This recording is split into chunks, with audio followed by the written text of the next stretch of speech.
When I first decided to rent an apartment in the city, I expected the process to be difficult. I had recently started a new job and my salary was not high. Most apartments near my office were far too expensive, so I spent several weeks searching online, visiting small rooms, and comparing prices. Some places were clean but too far away. Others were close to work but so small that there was barely enough space for a bed. Just when I was beginning to believe I would never find anything, I saw an advertisement for an apartment that seemed almost perfect. The apartment was in an older building, only 20 minutes from my office. It had one bedroom, a kitchen, a bathroom, and a small living room. The photos showed large windows, wooden floors, and enough space for one person. The most surprising part was the rent. It was almost half the price of other apartments in the same area. I read the advertisement several times because I thought I had misunderstood the number. The cheap rent seemed too good to be true, but I was tired of searching, so I contacted the landlord immediately. The landlord was a quiet man named Mr. Harris. He agreed to show me the apartment the following afternoon. When I arrived, he was already waiting near the entrance. The building looked old, but not dangerous. The paint near the stairs was damaged and the hallway lights were weak, but everything seemed clean. Mr. Harris led me to the third floor and opened the apartment door. The apartment looked almost exactly like the photographs. Sunlight entered through two large windows, the kitchen had enough room for a small table, and the bedroom was larger than I expected. I could already imagine where I would put my desk and books. There was only one unusual thing. At the end of the hallway, beside the bathroom, there was a locked room. The door was narrow and painted the same white color as the wall. It had no sign and no visible handle on the outside, only a small metal lock. I asked the landlord about the locked room. He explained that it was only a storage space containing old furniture and building supplies. He said it was not included in the apartment and that I should not worry about it. His answer sounded reasonable, but something about the room made me uncomfortable. Still, the cheap rent was difficult to ignore. I asked why the apartment cost so little. Mr. Harris explained that the building was old. The heating system sometimes worked slowly, and the apartment had been empty for several months. He said he wanted a reliable tenant as soon as possible. I should have asked more questions. Instead, I thought about my salary, the short trip to work, and the expensive rooms I had already seen. I signed the rental agreement 2 days later. During the first week, everything felt normal. I moved in on Saturday with help from my brother. We carried boxes upstairs, arranged the furniture, and cleaned the kitchen. My brother noticed the locked room and asked about it. I repeated the landlord's explanation and said it was only storage. He seemed unsure, but neither of us thought much more about it. The first night was quiet. I slept better than I had expected. The second night was also normal. On the third night, however, I woke up shortly after 2 a.m. because I heard a noise. At first, I thought the sound came from another apartment. Old buildings often make strange sounds, especially at night. Pipes move, floors crack, and people walk through hallways. I stayed in bed and listened.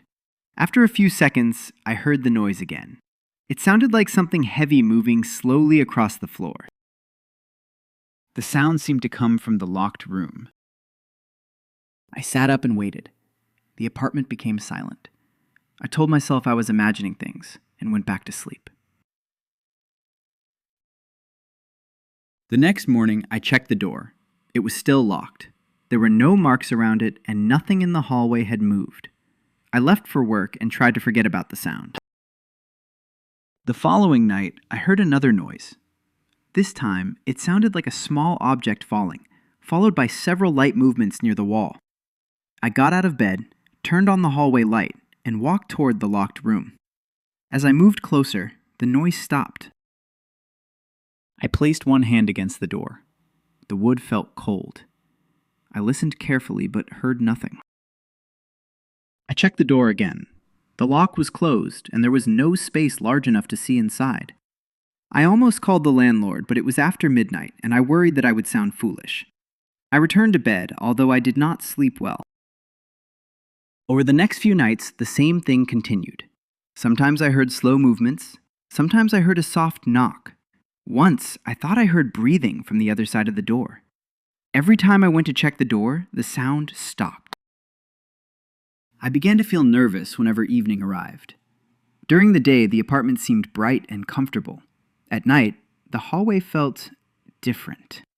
The locked room seemed to pull all my attention toward it. I started leaving the bathroom light on because I did not like walking past the door in darkness. I tried to find a simple explanation. Maybe rats had entered the storage space. Maybe loose pipes ran behind the wall. Maybe the building moved when the temperature changed. All of those ideas were possible, but none fully explained the heavy footsteps I sometimes heard. After one especially bad night, I decided to ask the landlord. Mr. Harris answered my call the next morning. I explained that I had been hearing noises from the locked room. He became quiet for a moment, then said the room contained old pipes and furniture. He suggested that the heating system was causing the sounds. He also reminded me that the building was old and that strange noises were normal. His explanation should have made me feel better. Instead, his pause made me more suspicious. I asked whether he could come and check the room. He said he was busy but would visit sometime during the week. 3 days passed, and he did not come.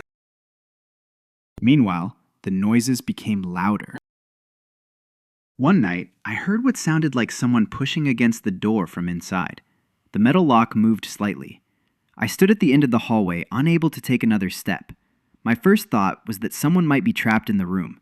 My second thought was that opening it could be dangerous. I called my brother and explained everything. He thought I should leave the apartment until the landlord checked the room. I agreed. I packed a small bag and spent the night at his place. The next afternoon, we returned together. In daylight, the situation felt less frightening. My brother checked the door, the walls, and the floor. He noticed a thin line of dust beneath the door, but part of it had been disturbed. Something had moved near the inside edge. We called the landlord again. This time, my brother spoke firmly and explained that we needed to inspect the locked room immediately. Mr. Harris finally agreed to come. He arrived about an hour later carrying a ring of keys. He looked annoyed rather than worried. He repeated that the room was only storage and that we were making the situation larger than it needed to be. When he unlocked the door, a strong, unpleasant smell entered the hallway. The room was dark, so my brother turned on his phone light. Inside, we saw several old chairs, broken shelves, paint cans, and boxes. At first, nothing seemed unusual. Then we heard a movement behind a large wooden cabinet. My brother stepped back. Mr. Harris became pale. Something pushed against the cabinet from behind. We moved the furniture carefully and discovered a narrow opening in the wall. The opening led into a hidden space between the apartment and the building next door. Inside that space was a thin mattress, several empty food containers, bottles of water, and a small bag of clothes. Someone had been living there. For a few seconds, none of us spoke. Then a young man slowly appeared from the darkness. He looked weak, frightened, and exhausted. He could not have been older than 25. He raised his hands to show that he was not carrying anything dangerous. We called the police and waited in the living room while the young man sat near the wall. He did not try to escape. He seemed almost relieved that someone had finally found him. Later, we learned the truth. The young man's name was Adam. He had worked for a repair company that had helped renovate the building months earlier. During that work, he discovered the hidden space behind the storage room. After losing his job and becoming homeless, he returned secretly and entered through an unused service passage from the empty building next door. He had been living there for several weeks before I moved in. During the day, Adam remained quiet because he knew I was home sometimes. At night, he moved around, collected food from nearby bins, and used a small bathroom in the empty building. The sounds I heard were his movements behind the wall. The landlord claimed he knew nothing about Adam.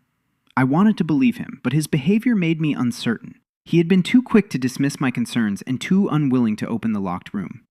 Later, the police discovered that Mr. Harris had known about the damaged wall but had never repaired it. He did not know someone was living inside, but he knew the storage area was connected to the empty property next door. That was part of the reason for the cheap rent. He wanted someone in the apartment quickly because previous tenants had complained about sounds and left. Instead of finding out the truth, he had lowered the price and avoided the problem. Adam was taken to a local shelter rather than arrested immediately. He had entered the building without permission, but he had not stolen anything from my apartment or tried to harm me. A social worker helped him find temporary housing and connect with the job program. I felt many different emotions after finding out the truth. I was angry with the landlord for hiding information. I was frightened that a stranger had been living only a few meters from my bedroom. At the same time, I felt sorry for Adam. The noises that had kept me awake were not coming from a ghost or a dangerous criminal. They came from someone who had no safe place to sleep. Still, understanding his situation did not make the apartment feel comfortable again. I ended the rental agreement and moved out 2 weeks later.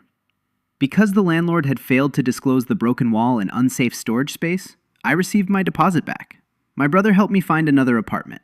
It was smaller and more expensive, but every room was open, and there were no hidden spaces. The experience taught me to be careful when something seems too cheap. Cheap rent does not always mean a good deal. Sometimes it means there is a problem no one wants to explain. I also learned to trust my attention. At first, I kept telling myself the noises were normal. I was afraid of looking foolish, so I waited too long before asking the landlord. If something feels wrong, it is better to check the door, ask questions, and find out the truth than to ignore it. Months later, I received a short message from the social worker who had helped Adam. He had found a part-time job at a warehouse and was living in shared housing. He wanted me to know that he was sorry for frightening me. I did not know how to feel about that message, but I was glad he was safe. When I first saw the advertisement, I thought I had found the perfect place to rent an apartment. The rooms were bright, the location was good, and the rent was unbelievably low. I believed I had been lucky. In reality, the cheap rent was the first morning. The locked room was the second. The noises were the third. By the time I finally asked the landlord to open the door, I was no longer looking for a simple explanation. I only wanted to find out the truth. The truth was stranger than anything I had imagined. A hidden room, a broken wall, and a person living in darkness had turned my new home into a place I could no longer trust. Now, whenever I look at an apartment, I ask more questions. I inspect every room. I check every door. I never accept a vague explanation just because the price is good. A home should make us feel safe. If one part of it must remain locked, hidden, or unexplained, then the real cost may be much higher than the rent.